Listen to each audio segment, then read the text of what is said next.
பல்வேறு மாவட்டங்களில் நடைபெற்ற நிகழ்வுகளை களத்தில் மதிமுகம் பகுதியில் பார்க்கலாம்.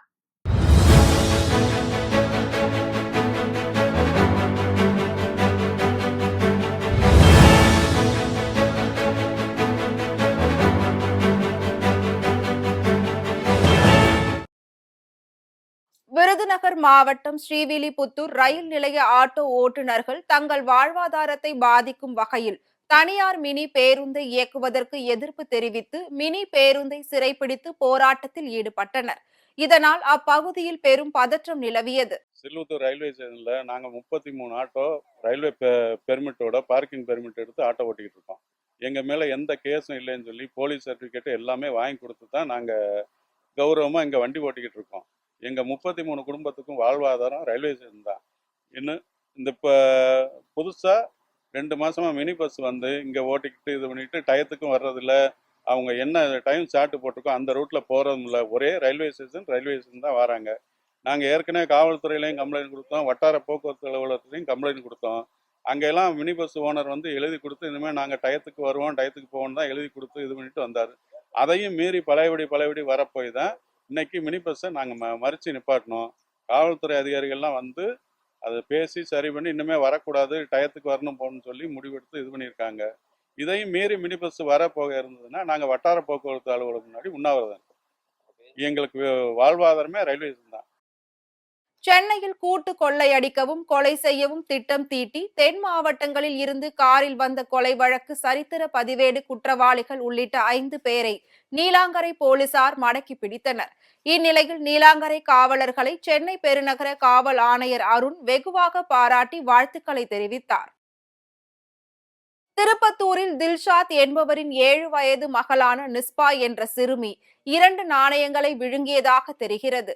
இந்நிலையில் திருப்பத்தூர் அரசு மருத்துவமனையில் அனுமதித்த நிலையில் மருத்துவர்கள் துரிதமாக செயல்பட்டு குழந்தையின் உயிரை காப்பாற்றினர். குழந்தை 7 வயசு குழந்தை 2 காயினை வந்து விழுந்துச்சுன்னு சொல்லி ஹாஸ்பிட்டல் கொண்டு வந்தாங்க. ரொம்ப எமர்ஜென்சி. இது வந்து பார்த்தீங்கன்னா ரொம்ப எமர்ஜென்சி. ஏன்னு கேட்டால் மூச்சு மேலாம் அடிச்சுன்னா உயிருக்கு ரொம்ப ஆபத்தை போகும். உடனே எக்ஸ்ரே எடுத்து பார்த்ததுல அது வந்து உணவுக்குள்ள மேல் பகுதியிலே சிக்கிட்டு இருந்தது.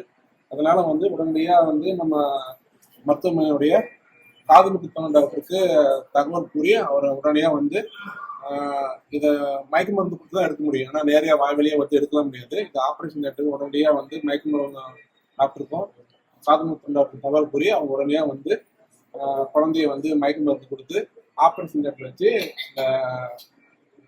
தொண்டைக்குழியில் சிக்கியிருந்த காயினை எடுத்து குழந்தையுடைய உயிரை வந்து காப்பாற்றணும். வேலூர் மாவட்டம் குடியாத்தம் அடுத்த அக்ரஹாரம் சாமுண்டிபுரம் பகுதியை சேர்ந்தவர் திருப்பதி. இவர் தனது பசுமாட்டிற்கு தண்ணீர் காட்ட விவசாய நிலத்திற்கு அழைத்து சென்றுள்ளார். அப்போது எதிர்பாராத விதமாக விவசாய நிலத்தில் அருந்து கீழே விழுந்திருந்த மின் கம்பியை மிதித்ததில் மின்சாரம் பாய்ந்து உயிரிழந்தார். இந்த சம்பவம் குறித்து காவல்துறையினர் விசாரணை மேற்கொண்டு வருகின்றனர். நாமக்கல் மாவட்டம் ராசிபுரத்தில் ரூபாய் 16 லட்சம் மதிப்பிலான புதிய அங்கன்வாடி மைய கட்டிடம் கட்டும் பணிக்கான பூமி பூஜை விழா நடைபெற்றது. இதில் நாமக்கல் கிழக்கு மாவட்ட செயலாளரும் மாநிலங்களவை உறுப்பினருமான KRN ராஜேஷ்குமார் பங்கேற்று பூஜை செய்து அடிக்கல் நாட்டினார். தொடர்ந்து பொதுமக்களுக்கு இனிப்புகளையும் வழங்கினார். புதுக்கோட்டையில் தமிழ்நாடு டாஸ்மாக் ஊழியர் நல சங்கம் சார்பாக கண்டன ஆர்ப்பாட்டம் நடைபெற்றது.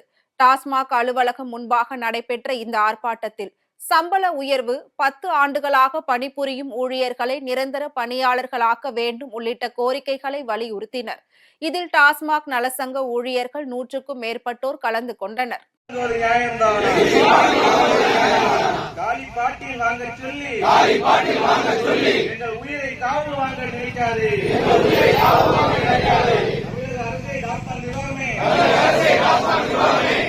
ஊழியர்கள் மட்டும்தான் உங்களுக்கு இலக்கா. மயிலாடுதுறை மாவட்டம் தலைஞாயிறு கிராமத்தில் நிலத்தகராறில் விவசாய கூலி தொழிலாளியை வீடு புகுந்து கட்டை மற்றும் இரும்பு பைப்பால் தாக்கி கொலை செய்த தம்பதிக்கு மயிலாடுதுறை அமர்வு நீதிமன்றம் ஆயுள் தண்டனை விதித்து தீர்ப்பளித்தது. மேலும் அவர்களுக்கு 2000 ரூபாய் அபராதம் விதித்து நீதிபதி தீர்ப்பளித்ததை அடுத்து குற்றவாளிகள் இருவரும் கடலூர் மத்திய சிறையில் அடைக்கப்பட்டனர். ராணிப்பேட்டை மாவட்டம் சாத்தூரில் நடைபெற்ற உங்களுடன் ஸ்டாலின் திட்ட முகாமில் மனு அளிக்க வந்த முதியவரை விஏஓ மற்றும் காவல்துறையினர் தாக்கியதால் பரபரப்பு ஏற்பட்டது.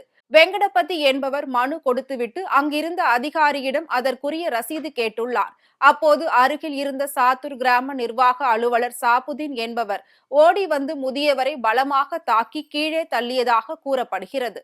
இந்த சம்பவத்தால் அப்பகுதியில் சிறிது நேரம் பரபரப்பு ஏற்பட்டது.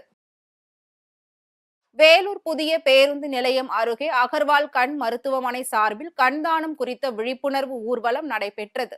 இதனை வேலூர் மாநகராட்சியின் மேயர் சுஜாதா கொடியசைத்து துவக்கி வைத்தார்.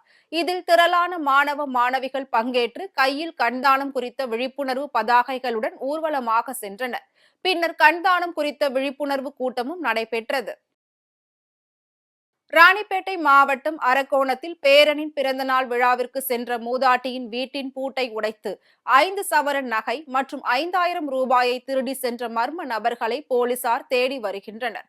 மக்கள் நடமாட்டம் மிகுந்த இடத்தில் இந்த கொள்ளை சம்பவம் அரங்கேறி இருப்பது பெரும் பரபரப்பை ஏற்படுத்தியுள்ளது.